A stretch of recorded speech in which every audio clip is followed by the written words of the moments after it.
Hi. Hi. Who said hi back to me? Hi, thank you. I don't think we've even met. Tell me your name.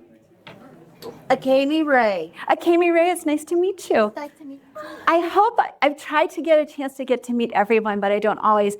I want to point out a couple of people who I'm just so impressed they're here.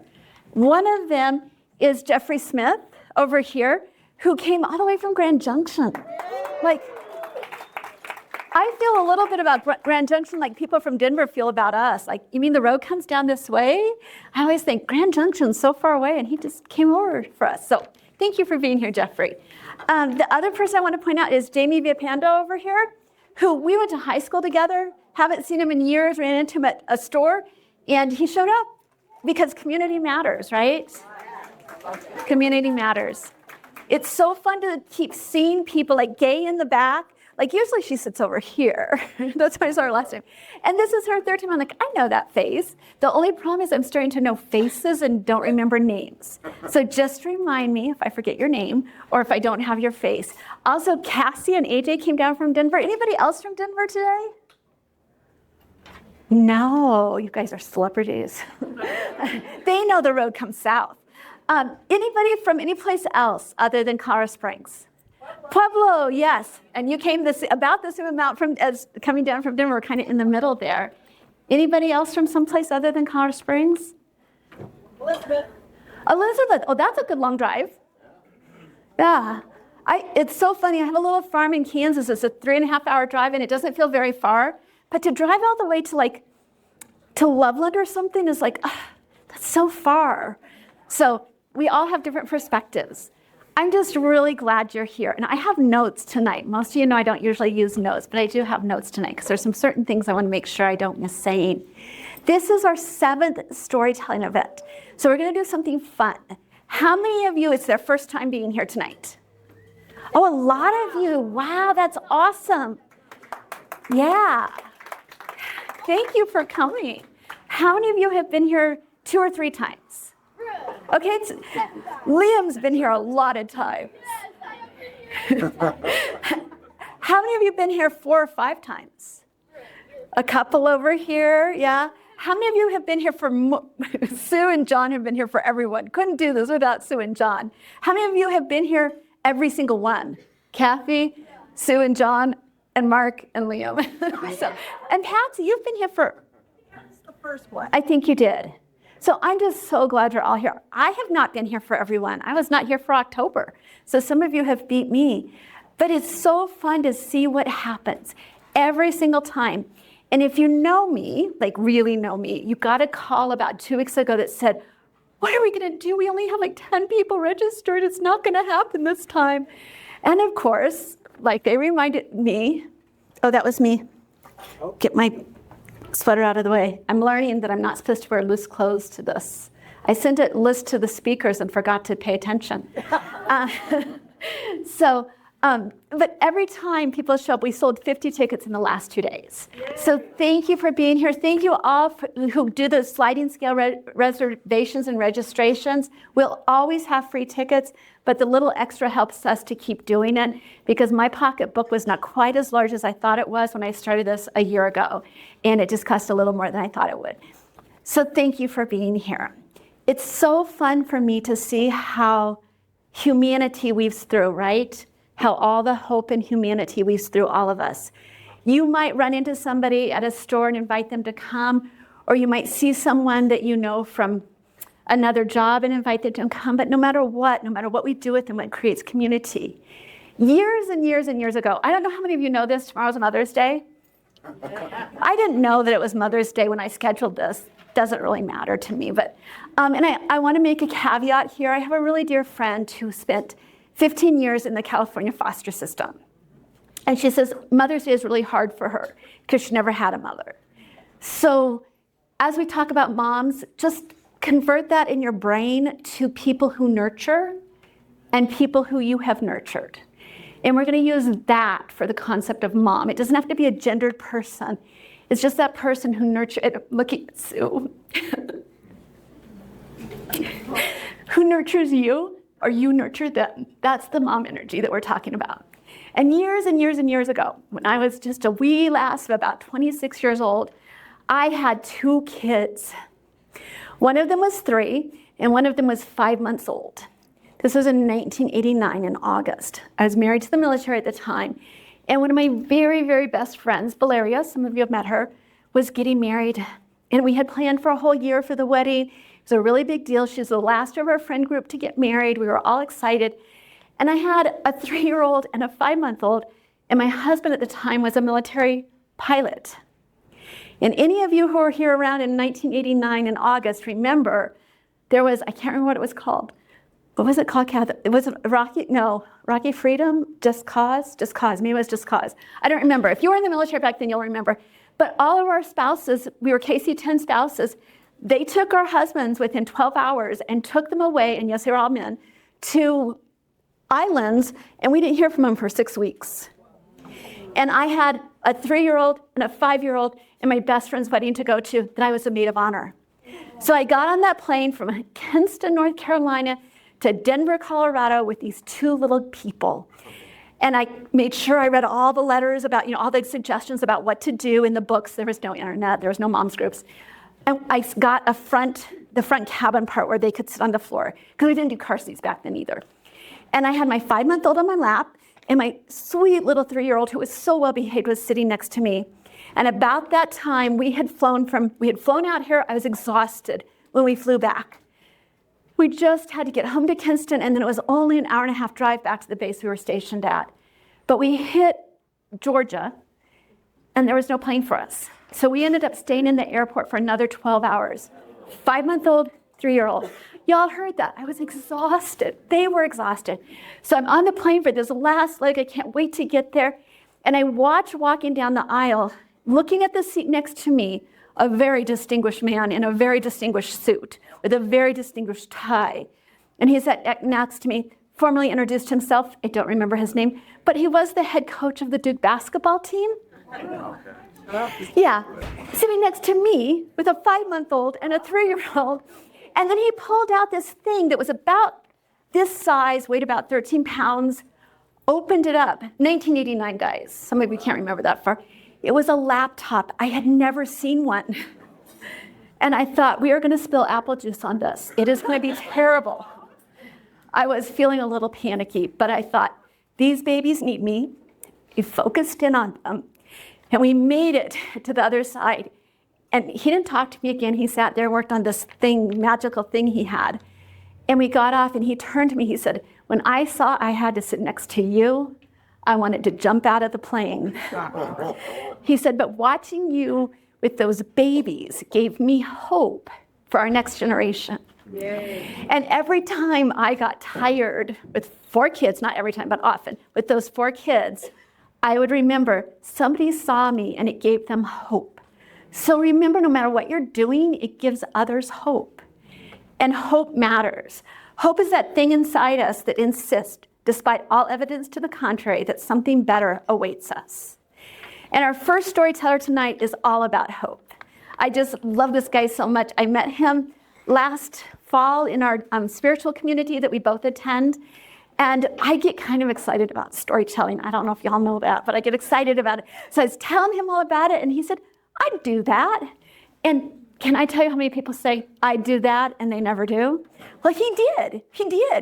And he stayed connected, and we were able to get him to do that.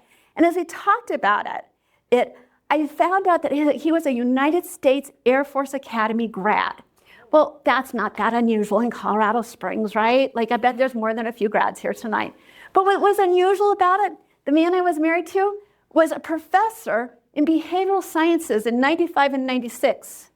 And this guy graduated in behavioral sciences in 95. The world is a small place, and it brings us hope. So, the world is full of connections, and I am so delighted to introduce Keith Green. Come on up, Keith. It was a beautiful fall afternoon, and I'm sitting in my corner office, and I love my corner office. It had its disadvantages, but it had these 4 huge windows that would let in so much light that I rarely needed to turn on the lights in my office. It was great. So I'm sitting there, and I have a free hour ahead of me. I don't have a client scheduled, so maybe like some of you, I'm trying to decide, am I going to make good use of my time or am I going to waste my time? Because I have like 13 notifications that I haven't even checked yet. So this day I chose to make good use of my time. There was a man by the name of Joe Dispenza, and I had been watching some of his YouTube videos, and what he was talking about had me really interested. So I had saved a video that I was going to watch, and that was my plan. Joe Dispenza was a chiropractor who was also a triathlete. And one day during the triathlon or the bike portion of the triathlon, he was hit from behind by a vehicle that was going about 55 miles an hour. It catapulted him from his bike. He landed flat on his back and shattered 7 vertebrae in his spine. What was suggested to him was surgery that would involve rods and plates and screws, surgery that would significantly limit his mobility for the rest of his life. So what he decided to do was to teach himself how to use the body's ability to heal itself to heal his spine. And what he has taught me is how to heal my mind. So I'm in my office, I'm watching this video, and it gets to a part where he's talking about the different thoughts that we think that lead to states of feeling stressed and anxious and worried and confused. And he asked the question, what would you rather think instead? And I had never considered that ever in my life. Up until that point in my life, I thought that whatever my brain flashed across my forehead, that's what we were going to be thinking about. Oh, we're going to be thinking about that? Oh, we're going to be thinking about that for the next 5 hours? Okay. So what he said about what would you rather think, like really, really interested me. But at that time, I was not able to wrap my head around it. I wanted so badly just to say, Keith, you're a good person, like just that. But I couldn't get there. And normally, I would have given up at that point and just walked away. What I realize now is that I was being prepared. About a year before that, I was getting ready to go to a men's program that a therapist I was seeing at the time had recommended. So the program started on a Thursday, and the Sunday before, we had a Zoom call.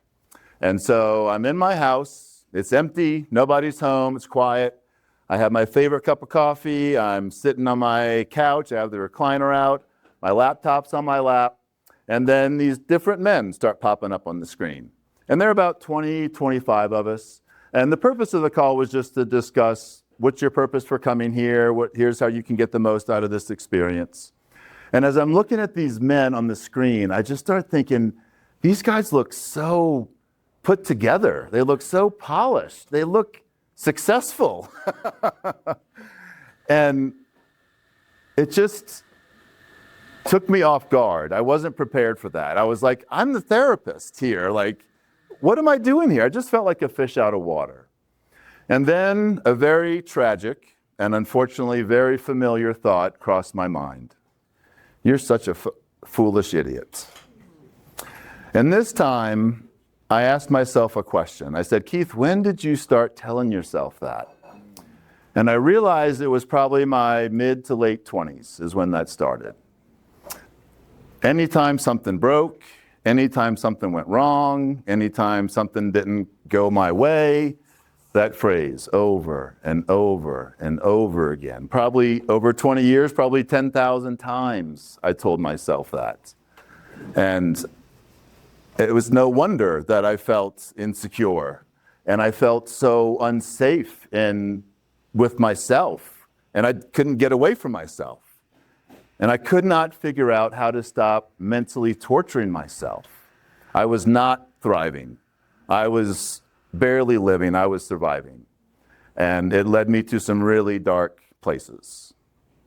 So I go to this men's program and was blown away by how much healing can actually occur when men have the courage to be vulnerable with each other.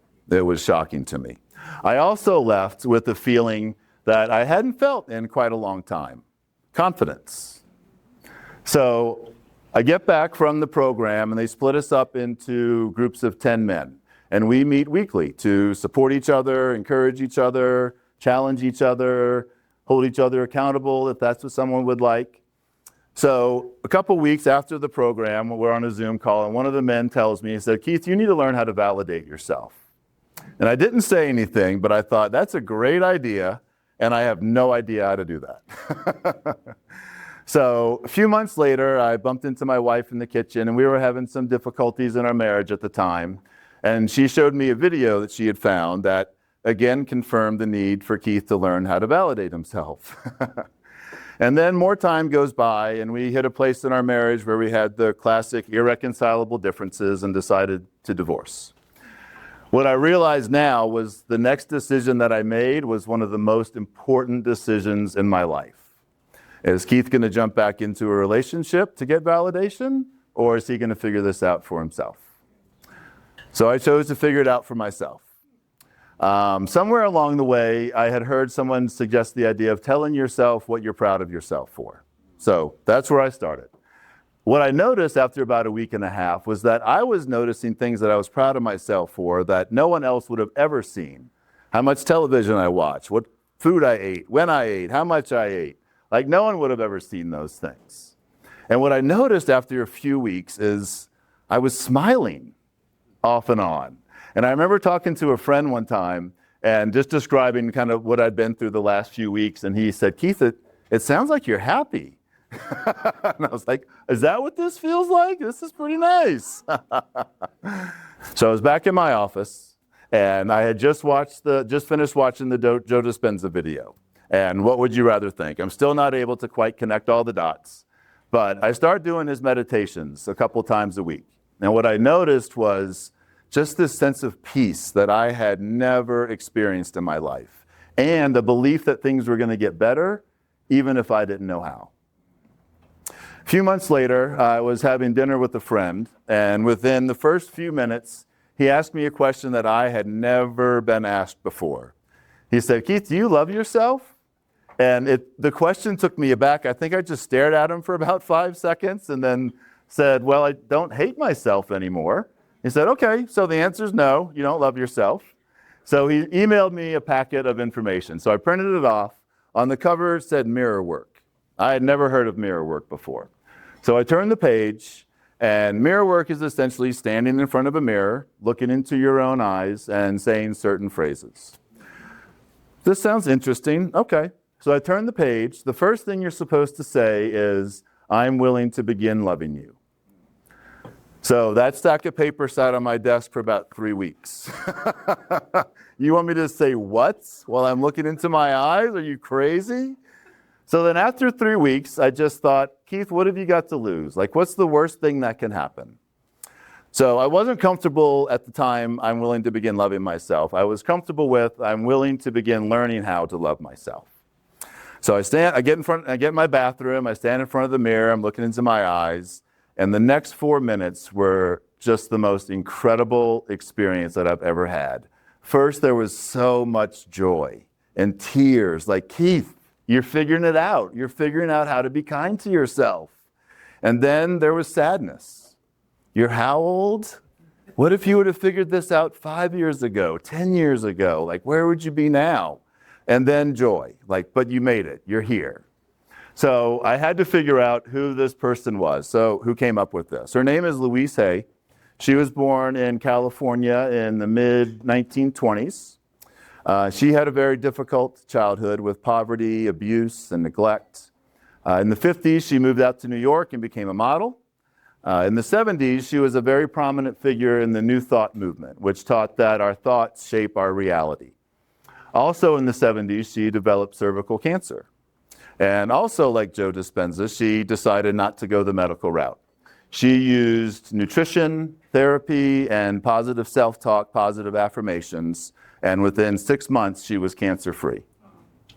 So I'm in my office again, apparently a popular place for me. This was not a corner office. This had no windows. This was very tough. But I'm watching a Louise Hay video. And she gets to a point where she suggests repeating a phrase over and over and over again. And the phrase is, I approve of myself. I approve of myself. I approve of myself. And she said, say that 300 to 400 times a day. And that's where I realized a couple things. One is the words aren't that important. The words are important, but it's mostly about feeling those words. Like, what does it feel like when you tell yourself, I approve of myself, as you just let that wash over you. The other thing I realized is that I had been doing it all wrong. I was saying some positive affirmations in the morning and expecting things to change. Kind of like going to the gym once a week and wondering why I'm not getting any stronger. Well, you're not doing it enough, Keith. So, as I started to practice telling myself, that's what I realized, was that this had to become a daily practice for me that occurred all day long. So, as I started practicing that, what I've realized is that I've able to be so much kinder to myself. I can laugh at myself when I make a mistake. I learned how to talk to myself when I'm feeling scared, when I'm angry, when I'm lonely, so I can get back to that place of peace and confidence. That phrase I mentioned, I haven't said that or thought that in over 2 years. And in fact, it makes my stomach upset just thinking about it. Now what I say to myself is, I approve of myself. I'm safe. I'm enough just as I am. Everything is working out exactly as it should be. And my favorite, I love you, Keith. I really, really love you. The title of Louise Hay's book is You Can Heal Your Life, and I'm here to tell you that is 100% true. Thank you. One of the things that brings me so much hope right now is that Keith is working with at-risk kids. I am teary tonight. At-risk kids in the youth system. And I'm just really, really grateful that you're there. It brings me a lot of hope. Thank you. Come on. And our next storyteller, I get to introduce the best people. Toni and I met, we were just discussing how long ago it was. I think it was longer ago, but then we figured out it couldn't have been. In 2007, we were both living very different lives. A few of you in here might know I used to sell a lot of Mary Kay makeup. I sold enough to earn 7 of those cars.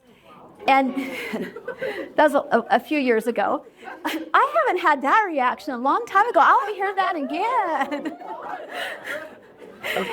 And at one of those events, I met this woman named Toni. So just imagine me, about 100 pounds heavier, full face of makeup. I'm sure I had on toffee lipstick. And I walked up to the desk and I met this most delightful woman. She was a doll and we talked and she agreed to have a facial. And then she said, well, there's just one little thing I need to tell you. I have an ankle bracelet on. And I'm like, I like ankle bracelets, they're cute. And she said, no, it means I can't leave. Like if you come to my home and do it, you'll have to meet me in the door.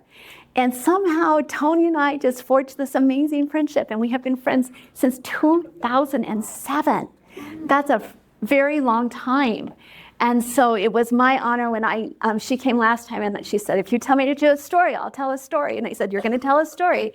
And she is here. And her story, I just want you to settle in. She's going to read her story because there are some stories that have so much heart in them, they have to be read.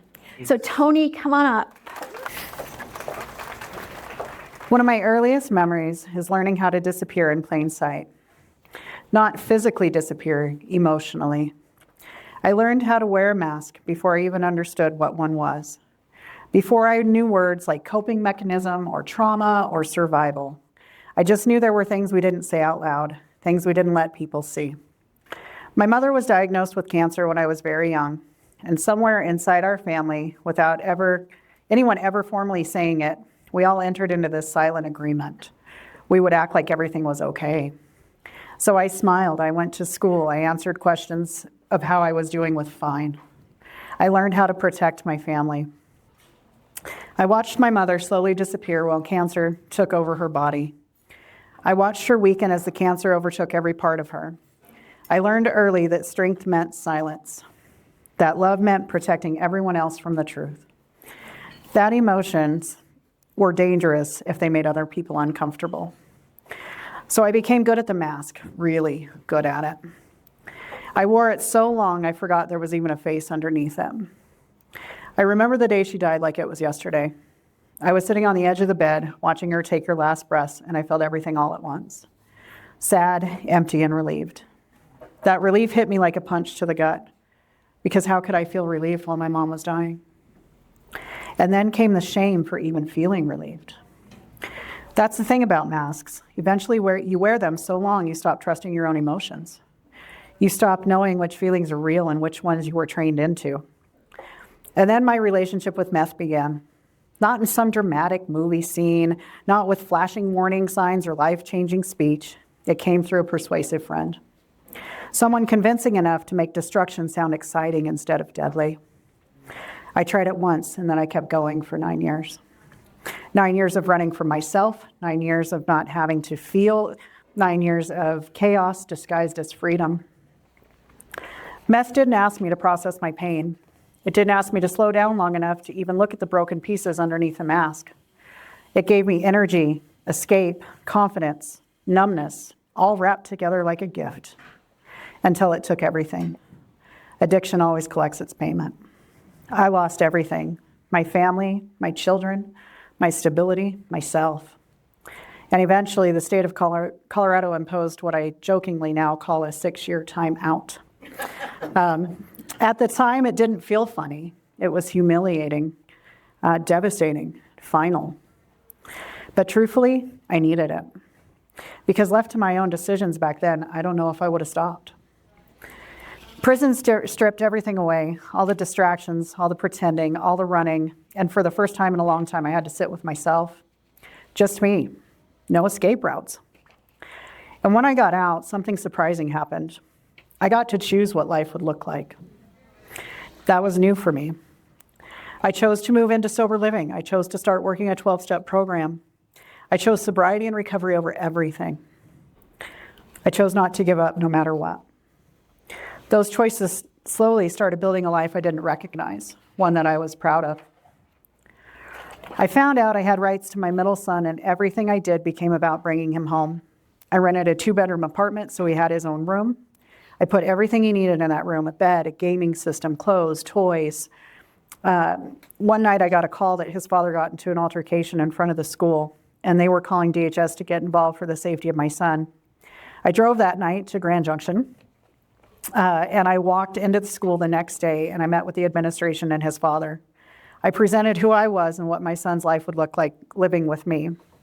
I walked out of the school that day with my son, and we never looked back. He's now grown and a sailor in the U.S. Navy. Shortly after this, I started a relationship with my late husband, John. For a while, it felt like maybe this is what normal people got to have, right? Love, partnership, building something together. We started with nothing, and together we built an empire. We opened 3 sober living homes that offer structure, opportunity, and hope for other alcoholics and addicts trying to rebuild their lives. That became bigger than us. Bigger than just a business, it mattered. All the while, all of that was growing, I was growing too. At the same time, I was building a career in construction. I started as a receptionist, just answering phones, learning systems, doing paperwork, and I climbed. Not because someone handed me opportunities, but because I worked for every inch of them. I learned quickly that in my career field, especially as a woman, value wasn't assumed. I had to prove it daily. So I did. I worked harder, I stayed later, I learned faster, I pushed harder.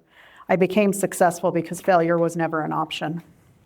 But eventually cracks started showing everywhere, at home, at work, inside me. John's alcoholism and his anger slowly became bigger than the relationship itself. Alcohol consuming him and our world. He chose the bottle over everything. I tried to fix him, I tried to hold on to our marriage. I wanted to save him, but deep down I knew I couldn't. Eventually, my marriage became unsafe and unpredictable. I decided I didn't get clean myself to live this way, and I was worth something better. I realized that loving someone doesn't mean staying and destroying myself. We separated, and life hit me like a punch in the gut. I was working a full-time job, managing 3 sober living homes, and trying to take care of myself in the process. After a while of running on a stress response, I chose me. I chose to walk away from the job that I worked so hard at building. It was no longer good for me, and I was tired of fighting to prove my worth. A few months after I left my job, I got a call that alcohol had finally won, and John was found deceased. That grief was hard. That was a different kind of grief. The man I thought I was going to grow old with, the years of memories, hope, disappointment, and pain over. That chapter officially closed. And then, because apparently life thought I hadn't hit my emotional quota yet, 3 weeks later, my dog got loose. She ran out in front of the house and she was hit and killed in the road right in front of me. I remember sitting there thinking, this can't be real anymore. At that point in my life, I felt like the saddest country song ever written. I lost the husband, lost the job, lost the dog, one thing after another. And for a moment, I honestly didn't know how much more loss a person could carry. This is where my story changes from tragedy into gratitude. Because unlike the country song, I wasn't alone. Throughout the years, I built a relationship with a higher power that I can trust and rely on. When I go to bed at night, I know it's just me and God. And strangely, that brings me peace because I'm no longer hiding. Along the way, too, through recovery and rebuilding and showing up honestly, I had created a support system that held me together when I couldn't hold myself together anymore. And then something incredible happened. I found a career that wanted me, not tolerated me, not tested me daily, not waiting for me to fail. They wanted me there. I didn't have to exhaust myself proving my worth every second. They already saw it. I have a career with a construction company that sees me for my value, not as a woman fighting for a space in a man's world, but as someone worthy of being there. The sober living houses are thriving and helping change lives. I'm surrounded by people who genuinely love me. And maybe the most important thing of all, the mask is finally coming off. Well, most of this time. Wait. I'm still learning that I don't have to be perfect to be loved. I don't have to be the strongest person in every room. I don't have to hide my emotions to protect other people from discomfort. Today, I let myself feel things. The grief, the joy, the fear, the gratitude, all of it. Because feeling is no longer something I run from. And after everything I've survived, the loss of my mom, addiction, prison, heartbreak, and rebuilding, I can honestly say something I never thought I would. I'm grateful to be me. Just Toni. No mask, no performance, no pretending, just me in the world. And after everything I've been through, that's more than enough. That hope thing, like Toni just like embodies hope, doesn't she? And those connections that bring hope. A couple years after Toni and I met, and we just were friends because like ankle bracelets are cute. And I had a kiddo in a sober living house. And I called her and she knew them and she knew the house. And she walked me through a place where I didn't have much hope. Connections matter, hope matters. I'm so grateful. When Keith told me he was going to talk about Louise Hay, he said, have you ever heard of her? If you've known me at all, you have at some point gotten a Louise Hay card from me. There was a time in my life where, Kathy's laughing. There's a time in my life I loved them so much I would buy them in bulk and then I'd give them to everybody and then I'd forget who I'd given them to and then I'd give them more. And I just loved them so much. So when he said that, I thought, I just got to give you all Louise Hay cards. This is what they look like. And you know that little handout you have that asks you about if you want to tell a story? In a few minutes, we're going to take a 10-minute break. We're going to have bags. You get to put your drawing form in, and you get to take a card out. And there are mirror work cards for you to take home and look in the mirror in your eyes and read that saying. And they come in a box like this. If you want to buy them, you can buy them at Barnes & Noble. I don't know, probably Poor Richards carries them too. So we're going to take a 10-minute break. I have the cowbell, which I will use. If any of you saw the cowbell story on Facebook, I will ring the cowbell and bring y'all back in about 10 minutes. Enjoy. Sue has the bags back here somewhere that we're going to just pass around for you to put your drawing slip in. And even if you don't want to put a drawing slip in, that's okay. Take out a card, and we'll see you back in 10 minutes. A lot of people want to tell stories tonight. Like, not tell it tonight, but tonight they want to tell stories. But then we get nervous and we get worried and then we're not sure about it. So I want to tell you a little bit about the process of telling this story. You don't have to do it by yourself. You do have to stand up here by yourself. But before that, I will hold your hand. In my professional life, I am a speaker coach. I coach keynote speakers in storytelling process and TEDx speakers. However, that's my professional. That's where I get paid so that I can pay for this to happen. This is my passion project. So anybody who wants to tell a story, it does take a little bit of time. You're committing to a minimum of 3 coaching sessions with me. They're free. I give you the coaching because I want you to be a really good storyteller. I want you to feel really confident up here. And I'm looking out and I'm seeing the people I've coached and they're like, So raise your hand if you've been a speaker and you like just if you've been a speaker. I started to say if you like the process, but no, I didn't want to say that. So if you're curious, if I really am kind and helpful, ask them. They'll tell you the truth about me.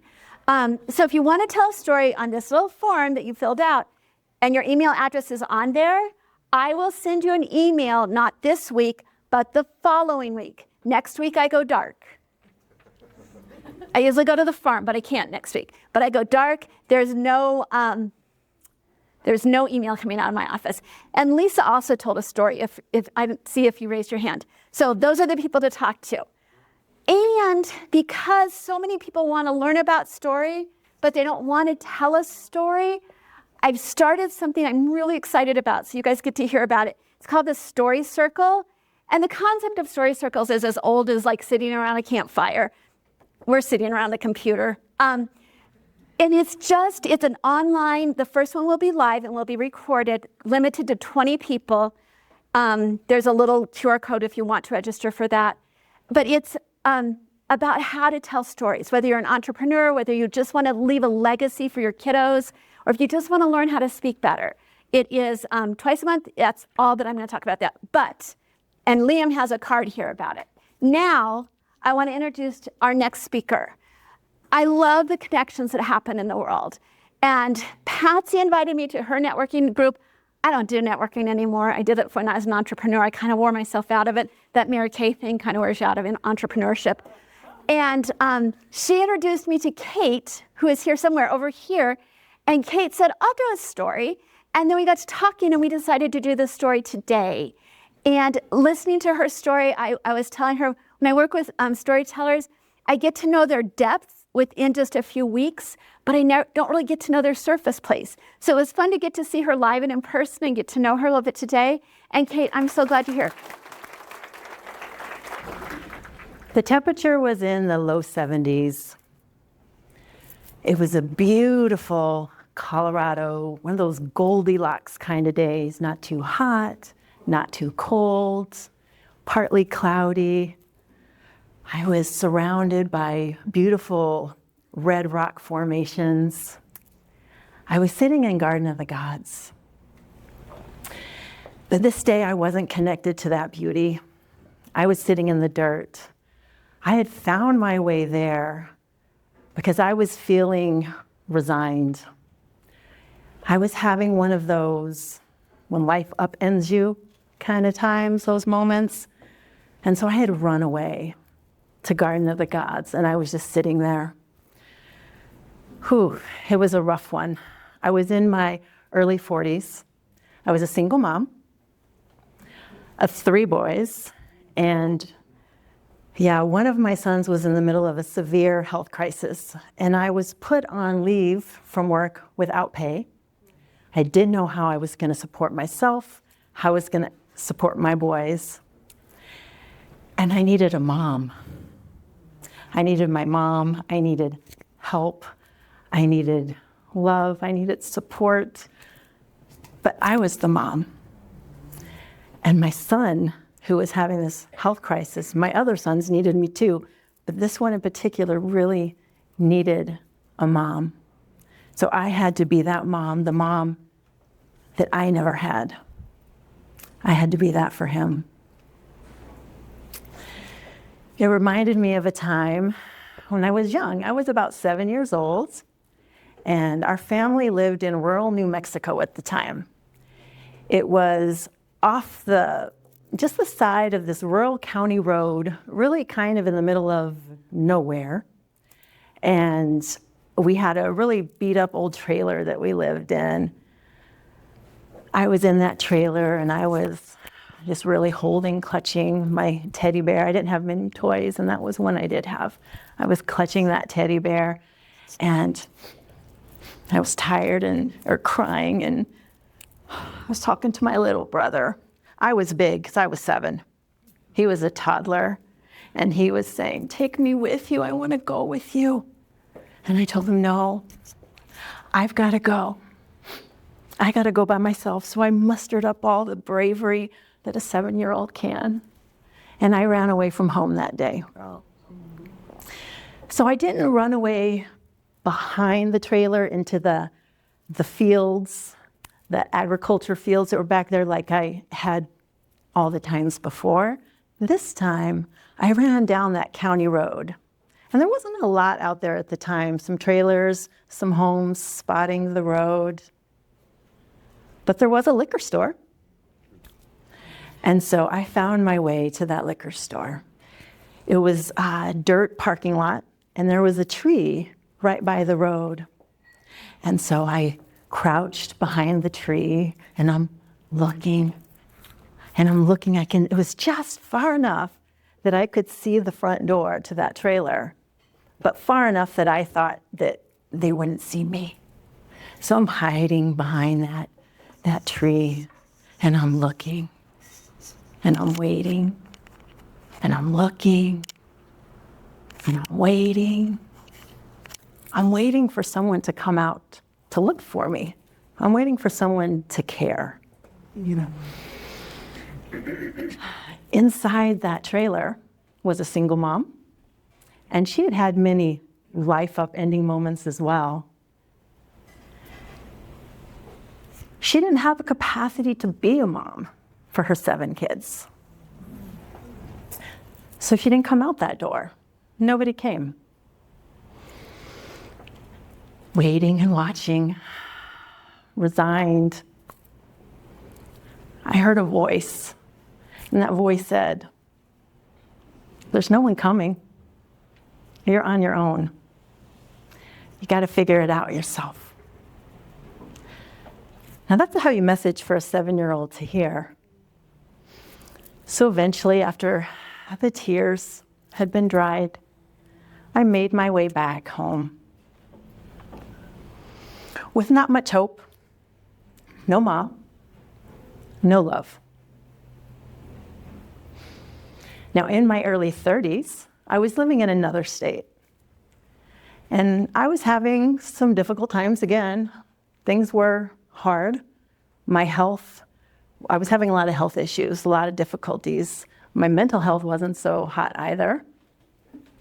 And during that time, I knew I gotta go.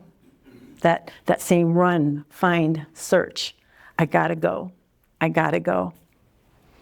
So, literally with the flip of a coin, packed up a U-Haul, my 3 boys, dog, and then husband, and we headed to Colorado Springs. Now, I had never been here before, didn't know anybody, didn't have jobs, came sight unseen. Now, who flips a coin to choose where they're going to create their new home? Me. A voice and that coin said, "This is where you go." So, in the U-Haul, as we were driving through Kansas, cross country, and we're approaching the state, the border, right, of Colorado, it was amazing. The clouds were low, and it had been raining off and on. And I was in awe. It was so beautiful. It was like hope was beckoning me to this new place that I'd never been. And the excitement, the hope, the beauty, that big sky. I was excited. So after that day, that very long day, at the end of the day, the U-Haul was unpacked. And the sun was setting, and I just had to go to Garden of the Gods. I'd heard about it. I'd never been here before. So before nightfall, I'm like, gotta go to the Garden of the Gods. So we're driving through on these windy roads, the one-way road coming around. And again, the clouds were low, and it was misting. The sun was coming through the clouds, and it was illuminating the foothills. And it was just gorgeous. The beauty. That 7-year-old's in here, she didn't get beautiful things. Like, can you believe it? We live here now. This is home. It was so magical. It felt like magical goosebumps were moving through my body. I was so excited. So in my 40s, in that upended moment, where I made my way back to Garden of the Gods, and I'm sitting there. I wasn't connected to that beauty. I wasn't religious or even spiritual at the time, but I had nothing, no one, hands raised up to the heavens asking, why me? Why? Why are things always so hard for me? It doesn't seem like it's this hard for everyone else. My perspective, like, why me? I was having a real pity party moment, right? You know, those times. And so, again, that voice, I got an answer. The voice said, it's so you can learn this struggle inside out, so you can learn it, learn to navigate it, so that you can help other people, so it doesn't have to be so hard for them. This is why you're here. This is your soul's purpose. Freaking great. That was not the answer I wanted. That did not feel good. What am I supposed to do with that? But that's all I got. So once again, when the tears had stopped, dried up, I made my way back to my apartment and through the rest of that day. And I made my way through the next day and the next and the next.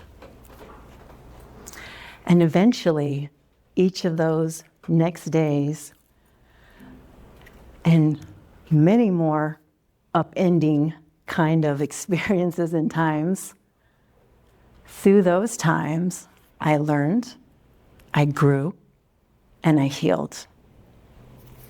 And I found myself in my early 50s now, in the dirt again. But this time, it was at a music festival. This time, there were food trucks, live music. I was surrounded by community, friends. There was dancing. I love to dance. There was singing. It was a full day. My heart was full. The sun was setting again. It had even rained during the concert, during that festival. But the rain had stopped. The sun was setting. And everyone at that festival had that same energy of, we gotta go. But it's, we gotta go home to rest. We'd had a beautiful, fun-filled, heart-filled day. And so as the momentum of all those people moving towards the exit were walking towards the exit, and so you couldn't really stop. And as the sun was shining through, I saw something sparkling in the dirt. I reached down, picked it up, stuck it in my pocket. I didn't have time to inspect it then. I went home. And it wasn't until a few days later when one of my now adult sons, he was visiting, and I'm like, oh, I showed him what I found, and we cleaned it up. And he looked at it and he assured me, Mom, this is real. This is valuable. And so after many events, I came to know that this ring had found its home with me.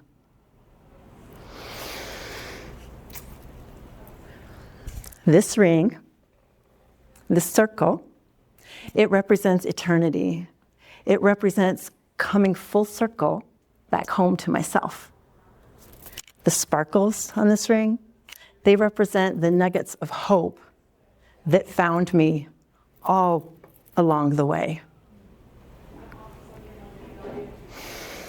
And when I look at this ring, I hear that voice.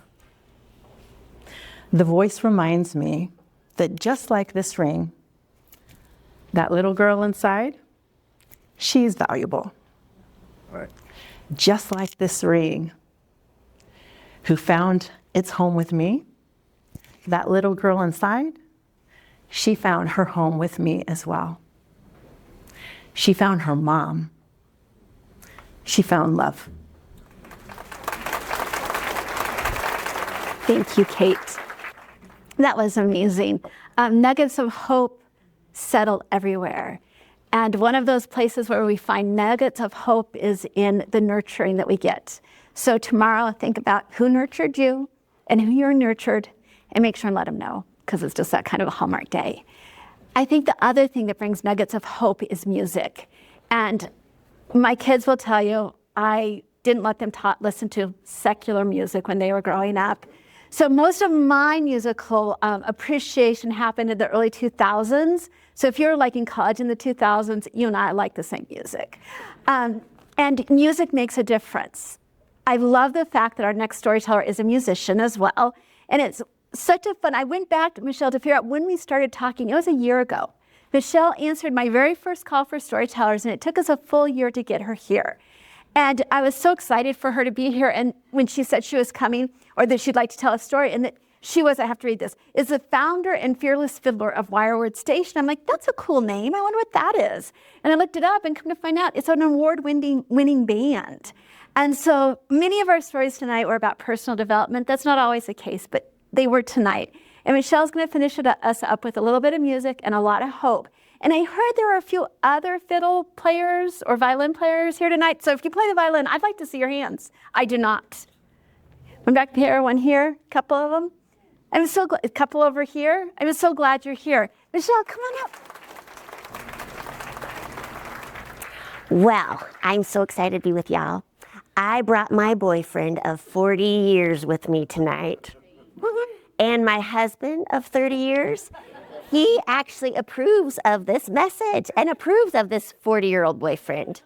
Because of my boyfriend of 40 years, he has allowed me to play on stages such as Carnegie Hall, Lincoln Center, Red Rocks, and I've been able to open up for amazing artists such as Charlie Daniels to the Marshall Tucker Band. Is it okay if I introduce you to him? Yeah. Okay, all right. Here he is.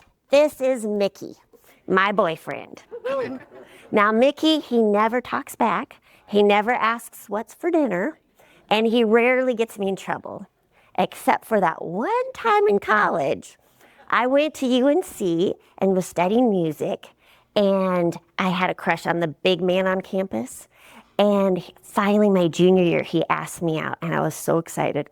We went on a date. It went great, I thought, but he never called me back for a second one.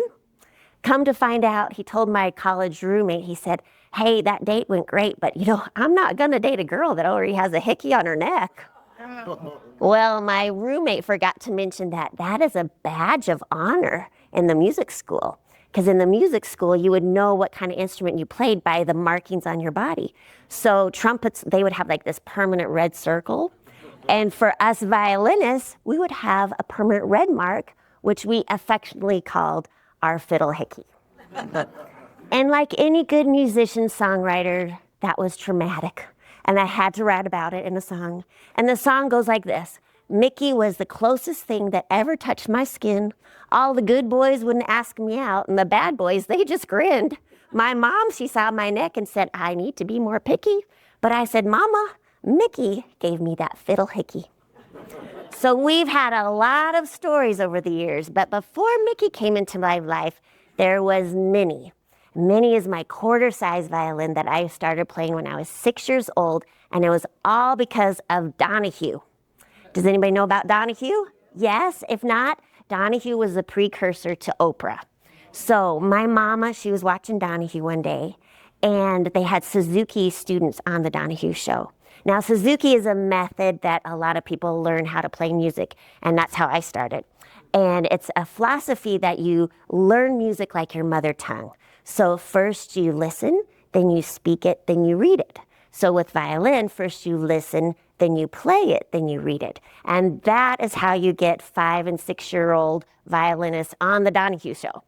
So my mama, she looked at me while we were watching. She's like, hey, do you want to play violin? And I was like, yes. And I think she might have thought that maybe I was a prodigy. I am not. But I thought, well, if I play violin, I could get on TV and I could meet Donahue. Well, I never met Donahue, but I've had amazing experiences all because of this little old piece of wood. Now, inside a violin, there is something super special, and it's never really seen except by the violinist. And it's in this little F hole right here, and that is the label of the violin. And there's two parts to the label.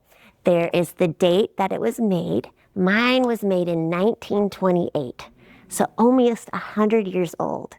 And violins are very similar to fine wine. The older, the better.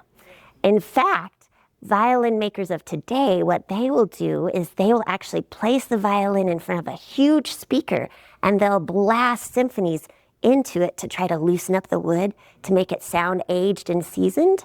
But nothing compares to actually it being played all these years. So the second part of the label is actually the most important, and that is the maker of the violin.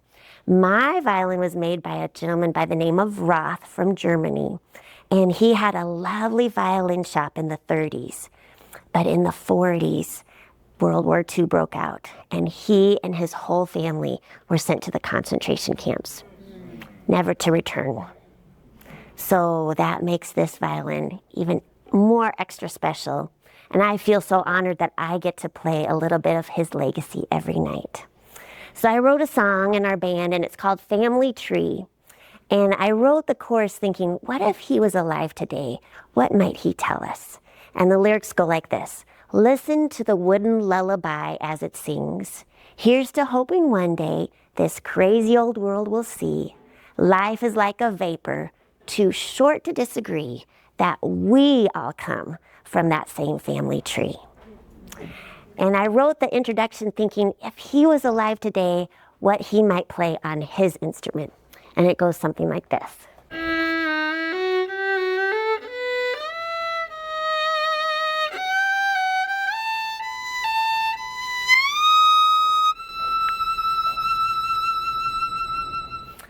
Well, you know, violins are under consistent tension. There's actually about 30 pounds of tension in these strings. But the tension is what makes the sound so sweet, and it creates intonation. If the strings are too loose, they'll be floppy. And if they're too tight, they're pop. But just the right amount of tension makes the sweet sound. And similarly, you'll notice on the back of the violin, mine's made out of tiger wood. And they found that wood of violins grows best at 7,000 in elevation or higher. And the reason why is because it has a longer winter and a shorter growing season, which in turns make the rungs of the tree closer, which in turns makes the wood more dense. And that is what creates that melodic, mellow violin sound. So I know we've all had moments in our lives of pressure and tension, but sometimes that tension can create a beautiful journey. So my moment of tension was after college. Well, and in college, I was just all into college. I was like the student president of the music school and graduated magna cum laude, all this stuff. Well, after graduation, reality hit the next day. And so did my car payment.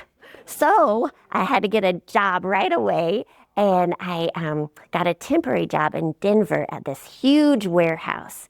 And my job was to stack license plates and catalog them. It was like the size of a football field, huge. So in day 4 of this horrible job, I was in the back, and all of a sudden, like 20 guys were a little burly and rowdy and rough looking and wearing orange jumpsuits. Well, they came in from the back, and they had a carpentry shop in the back of this warehouse. So they were just tootling on by me. Here I am stacking license plates. They were having a grand old time in that classroom, and that's when the moment hit. I was like, I have got to go where the music's at. So the next day, I packed up Mickey and my Honda Accord, and we drove to Branson, Missouri. Well, I knew there was live music there. So, but once I got there, I was like, ooh, I don't have a job, and I don't know anybody, and I don't have a place to live. So I rented an hourly hotel room. Now, let me tell you, there were some hickeys going on there, but it wasn't from the violin. So eventually, I got a job, and after work every day, I would send a little promo package to all the little theaters. And at the 72nd theater, I finally got a call, and this guy called up and he said, "Hey, Michelle, this is Wayne Newton's musical director. We got your promo package. Would you like a job? If you do, show up on Monday." I was like, hot dog, yes, sir. Well, I called my mom. I was so excited. I was like, Mom, I got a gig with some guy named Wayne Newton. And she was like, Michelle, he's kind of famous. He's like Mr. Las Vegas. And I was like, Mom, I don't even know his music. And she said, Michelle, remember Ferris Bueller's Day Off? The theme song, Dankeschön? That's Wayne Newton. I was like, oh, gotcha. So I showed up next Monday, just big eyes that didn't know what I was doing, but we ended up having a great time, and he was awesome to work for. And we were doing 12 shows a week, and it was so much fun. But after so many months, it was like factory work, but you had to smile. There's only so many ways you can play Dankeschön creatively. So at that time, I met my sweet hubby, and he was so kind. He said, you know, Michelle, we got to go where the music's at. I can get a job anywhere. So we packed up the Honda again, and we drove to Nashville, living on love. We didn't have jobs or a place to stay, but we figured it out together, and we had a lovely time, 12 years in Nashville, and I was able to play on Music Row and studios and a lot of different groups, and it was awesome. Well, at that time, we started having little babies. We had 4 babies, and we wanted to get back to Colorado to be closer to family. So we moved back to Colorado, and I kind of hung up Mickey for a little bit to raise my littles, and I started teaching. Well, about 5 years in, I got a call from another musical director. And this time he said, hey, Michelle, this is Charlie Daniels, musical director. And he said, Charlie's coming to town, and he'd like for you and your band to open for him. I was like, okay, sure. I did not tell him I did not have a band at the time. I'm kind of a girl that says yes, and then I figure it out afterwards. So anyway, I had 4 months to put this together. So the next time at church, I was like, found some musicians that I thought would be fun to hang out with. And I said, hey guys, so would you want to be in a band with me? I'm calling it Wire Wood Station. It's from the wire of our strings and the wood of our instrument. And got them all excited about it. And I said, oh, and by the way, our first gig will be opening for Charlie Daniels, if that's okay. So we opened for Charlie Daniels, and we had a great time. Well, at the time, who's in the band now, the original players are not in the band because really they weren't playing on a second full-time job. So, but the guys that are in it now, we've had so much fun. We have about 185 gigs a year, and we've won Best of Springs for like 8 years running, and we've had an opportunity to win the Best Band in Colorado at the Rocky Mountain Music Festival. And just recently, we placed in the top 2 bands at the International Telluride Bluegrass Festival. So we've had such a great time, and we've opened up for Randy Travis and Mark Chestnut and Sawyer Brown, Phil Vassar, all these amazing people. But it might not have happened if it wasn't for Charlie Daniels. So at the end of every show, we always play a little tribute to him, and it goes like this.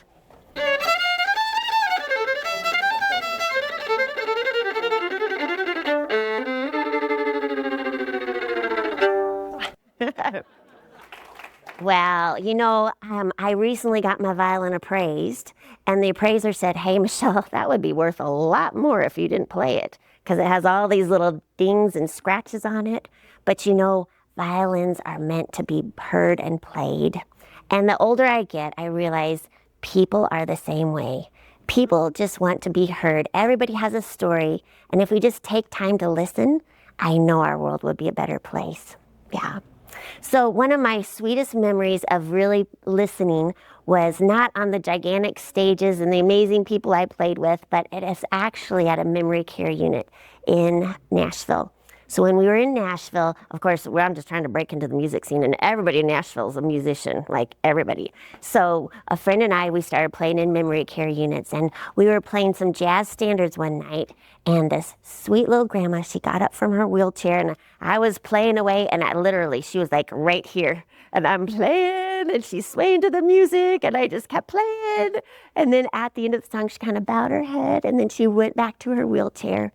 Well, I didn't think anything of it. I just went on about my business and put my violin away, and all of a sudden her daughter came up to me, tears streaming down her face, and she said, thank you so much for coming out and giving us the gift of music. She said, that was my mama who came up to you, and she has not been responsive for 2 whole years. This is the first time she has shown any response.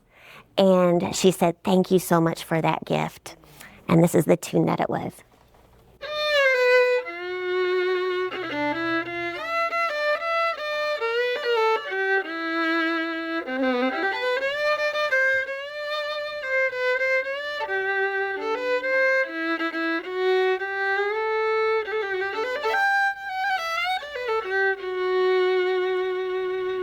You know, music can tell a story and it doesn't even need words. Well, the last little portion of my violin that's super important and super special, you know, a violin is not a solo project. We need the bow. But nobody ever says, wow, you play that bow great, right? They're like, that violin, you play that violin pretty great. So, but the bow is super special because without the bow, the violin would never be heard. And it's interesting, the bow, this is horsehair, actual horsehair. And if you take the horsehair and you put it under a microscope, there are tiny little barbs on the microscope. And those barbs are actually what pulls the string to make the sound. And so, you know, there's been so many bows in my life that never get applause, that never get to be on stage, but they are the ones who have created the sweet sound in my life, such as my teacher and my family, and especially my hubby back there. So I'm so appreciative for the sweet bows in my life. And as I get older, I think, wow, how can I be a bow into other people's lives? How can I bring out the sweet sound in their spirits? And that's my goal now. So, you know, this little piece of wood, this 100-year-old piece of wood has taught me so much, not only from his origin story, but our journey together. And there's still a lot of music left to play in him. And I love that. You know, he's taught me that tension can create a sweet journey, that pressure can create amazing goals, and that life is not a solo project, and that we need each other. So the story is not yet finished. And just like this little old violin, your story and my story are still being played out. Thank you so much. What a delight to have everybody here tonight. Sue, can you grab 2 names out of the bag while I'm talking for our drawing?